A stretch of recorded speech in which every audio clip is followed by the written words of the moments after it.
Kalau bicara Muhammadiyah, sesungguhnya kita bicara tentang kemajuan bangsa, keadilan dan kemakmuran. Karena Muhammadiyah berfokus pada dua hal.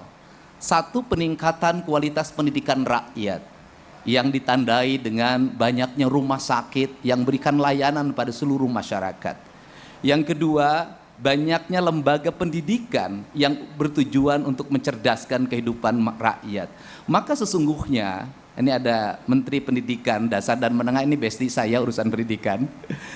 Maka sesungguhnya Muhammadiyah sudah mengambil peran dari negara untuk mendorong agar negara memiliki beban yang ringan dalam menyelesaikan problematika bangsa.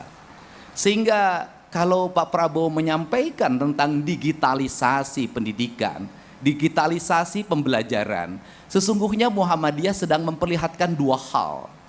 Yang pertama adalah kekuatan moralitas yang menjunjung tinggi kejujuran, kebenaran, dan keadilan merupakan sendi utama dalam membangun insan kebangsaan. Dan itu barangkali Muhammadiyah memperlihatkan dari sikap mental para tokohnya yang senantiasa jujur ketika memimpin, bersahaja dalam bersikap, dan senantiasa memberikan tauladan di tengah-tengah masyarakat. Dan tidak pernah gaduh dalam perdebatan-perdebatan yang bersifat khilafiyah, lebih menekankan pada aspek-aspek yang bersifat ekonomi, kerakyatan, dan kebangsaan. Yang kedua, dari sisi digital, Muhammadiyah sudah sejak lama memperlihatkan diri sebagai organisasi modern yang mengelola kelembagaan secara profesional, sehingga pergantian kepengurusan, pergantian kepemimpinan tidak mempengaruhi manajerial kemuhammadiyahan.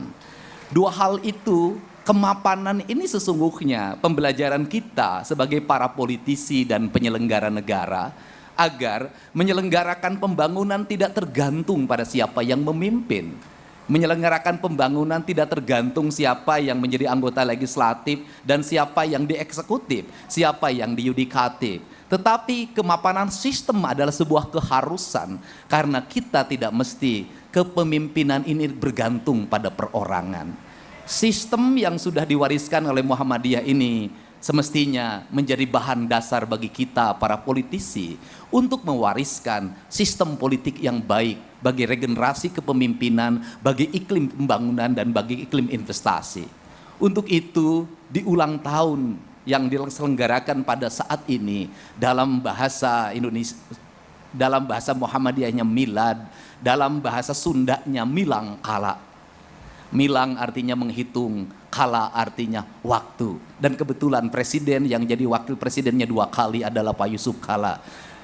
Karena Pak Yusuf Kalla ini orang yang pandai berhitung waktu, kapan dia terbit dan kapan harus diam. Itulah Pak Yusuf Kalla.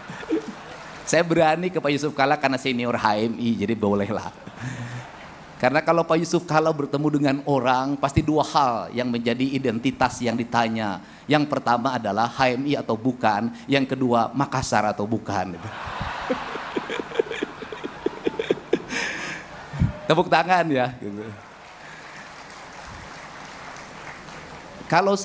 Kalau bertemu selalu ditanya 2. 1, orang mana? 2, apa statusnya? Ya, statusnya itu gadis apa janda gitu maksudnya. Untuk itu pada saat ini saya mengucapkan selamat milad, selamat milang kala, dan selamat ulang tahun. Semoga ketauladanan Muhammadiyah menjadi ketauladan yang terjaga sepanjang masa. Semoga nur Nabi Muhammad senantiasa hidup dalam seluruh geraknya. Bukan hanya hidup di majelis-majelis pengajian, tetapi hidup di majelis-majelis keilmuan, hidup di rumah sakit, hidup di lembaga pembelajaran, hidup di dunia pertanian, hidup di dunia ekonomi, hidup di dunia perdagangan. Andai kata warga Jawa Barat memiliki spirit Muhammadiyah, mungkin saya tidak akan pusing setiap hari didatangi oleh warga yang ditagih oleh Bang Emok, Bang Keliling. Pak JK, ini problem orang Jawa Barat, Pak. Orang Jawa Barat itu punya karakter kajenting tekor asal sohor. Hajat habis 30 juta, 40 juta, 50 juta, tapi pinjam dari bank keliling yang rentennya 10%. Dan ini sangat kuat sehingga berbagai kebijakan saya yang dilakukan saat ini sesungguhnya adalah upaya untuk menekan agar rakyat Jawa Barat tidak terjebak dalam pinjaman-pinjaman rentenir. Maka saya membuka ruang untuk orang yang tidak punya uang selama di rumah sakit berobat datang ke kantor gubernur. Orang yang tidak punya biaya untuk sekolah datang ke kantor gubernur. Orang yang tidak biaya untuk menyelesaikan hutang yang diakibatkan oleh biaya rumah sakit yang tidak ditanggung oleh BPJS, datanglah para gubernur. Kenapa itu dilakukan?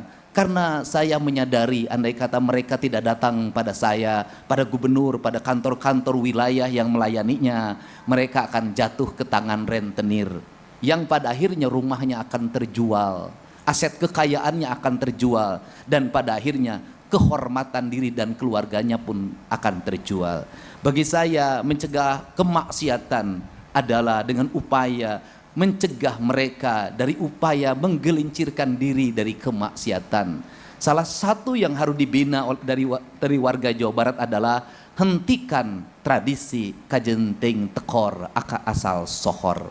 Karena itu yang membuat kemiskinan baru dan terus tumbuh. Pola-pola hidup anak-anak yang konsumeris harus pakai motor dan skincare, HP yang harus baru dalam setiap waktu, uang jajan yang harus selalu tersedia.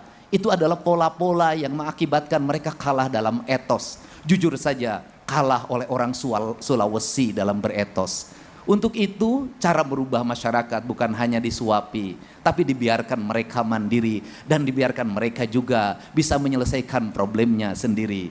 Tugas negara itu menurut saya hanya 3. 1, menjamin pendidikannya gratis. 2, menjamin kesehatannya gratis. Yang ketiga, memberikan sarana prasarana perumahan. Yang keempat, yaitu menjamin keamanan. Dengan ruang itulah maka kesejahteraan yang dicita-citakan oleh pendiri Muhammadiyah yang hari ini namanya menjadi Ketua PW Jawa Barat akan segera terwujud. Saya ucapkan terima kasih. Selamat bermilad. Semoga kebahagiaan, kesejahteraan menyertai kita semua. Terima kasih. Billahi taufik wal hidayah. Assalamualaikum warahmatullahi wabarakatuh.